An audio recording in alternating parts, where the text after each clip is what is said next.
The inner critic is one of the biggest challenges that we have as human beings. No matter what you do, you'll always face some criticism from outside sources, but perhaps the worst source of criticism that all of us have to deal with is the inner critic. In this video, I want to walk you through 7 strategies you can use to beat the inner critic. Hi, I'm Owen Fitzpatrick, psychologist, and I spend my life helping people to be able to master their minds and to be able to believe better. And in this video, I want to walk you through some of the most important things that you can do to take control and to conquer your inner critic so that you're able to think more effectively on purpose. The first strategy you can use to beat your inner critic is to be able to change the questions you ask yourself. A lot of times when we try to make changes to our inner voice, what we try to do is we repeat positive things to ourselves. But oftentimes when we do that, our brain just responds by negative ideas and negative thoughts. And then we go back and forth, positive, negative, positive, negative.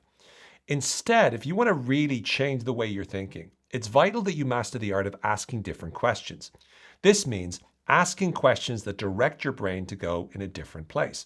So often when we're trying to make changes, what we need to realize is that by asking yourself questions, that will actually direct your thinking to start to focus on the kinds of things that make you feel really good. So if you say, what do I have to feel grateful for? What is so wonderful about me? How can I succeed in this? How good would it feel once I've already succeeded? Those kinds of questions train you to start to think in that way. When you ask different questions, your brain will always try to answer them. And so you ask different questions, you get different answers. It's a terrific thing to do to start to ask yourself, what are the questions that would put me in the best frame of mind?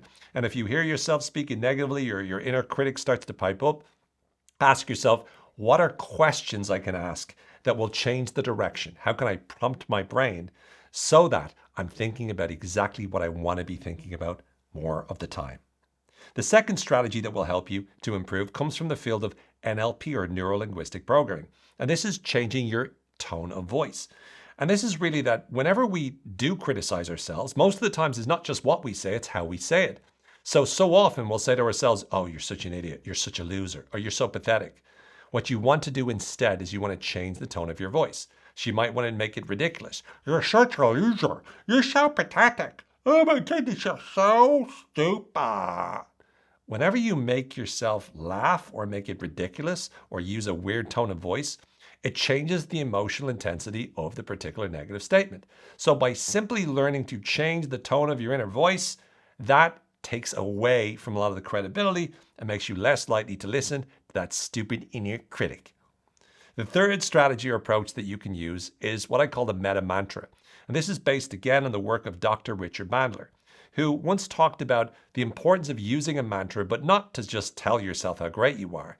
Instead, as soon as you start to say negative things to yourself, instead you repeat the mantra, shut the fuck up, shut the fuck up, shut the fuck up. When you repeat that mantra, it trains you to stop saying the negative things to yourself, and therefore, oftentimes, you're getting your critic to pipe down. It's a really, really great technique. The fourth strategy that is really helpful is to be aware of your own emotions. See, what happens is not that we just have an internal dialogue. We have an internal multilogue. We have a number of different voices that tend to exist in our mind, and they come about depending on how we feel. So if we're tired, we can have a sort of a lethargic voice. When we're pissed off about something or annoyed about something, we can have that kind of voice. And so it's important to recognize how you're feeling. And when you do something physically to change your state, in other words, if you're hangry, which means you're angry because you're hungry, you eat something. If you're tired, maybe you get some rest. Maybe you give yourself a chance to relax or do something that changes your mood. But by doing so, you give yourself the opportunity to elect a new voice. And electing a new voice is deciding who you're going to listen to. David Goggins, the excellent high performer, he talks about this third voice, which is like a drill sergeant voice where it's not the inner critic, it's not the victim of the inner critic, it's a third voice where he's saying, hey, you need to do this. And by pushing yourself in this way, empowering yourself in this way, it improves your mental strength. So again, getting yourself to feel the way you need to overcome some of the negative physical experiences that you're having, the negative physical sensations that you have, and to do something that makes you feel good will make it easier for you to elect another voice that you can use to empower you. The next strategy you can use is the past tense. This means whatever you're saying to yourself, simply repeat it and put it in the past tense. If you say, I'm so useless, I was so useless, it doesn't feel as bad. So start to take whatever negative things you're saying to yourself and move it to the past tense. By doing so, it's going to take a hell of a lot of the sting out of those statements, and you'll feel significantly less impacted by them.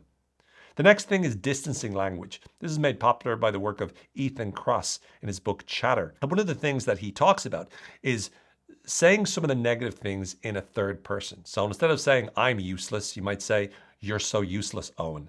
Or instead of saying that is, Owen is so useless. And believe it or not, if I say, Owen is so useless, it doesn't feel nearly as bad as I'm so useless.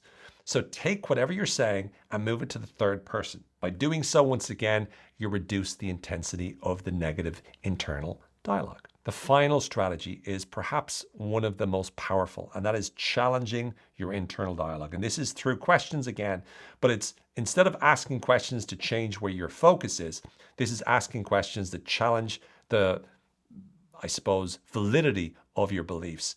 And you can do this in a number of ways. You have obviously some of the meta model questions. This is from the field of NLP again. Questions such as, how do you know that's true? So you say something negative, I'm such an idiot. How do I know I'm an idiot? Or who says I'm an idiot? Or am I always an idiot? Or what do I mean by an idiot? Those kinds of questions. Or you even have questions from CBT, cognitive behavioral therapy, where you go, what's the evidence that proves that I'm an idiot? Or the work of Byron Katie, where she asks 4 very powerful questions that challenges our beliefs. And these 4 questions are, is your idea true?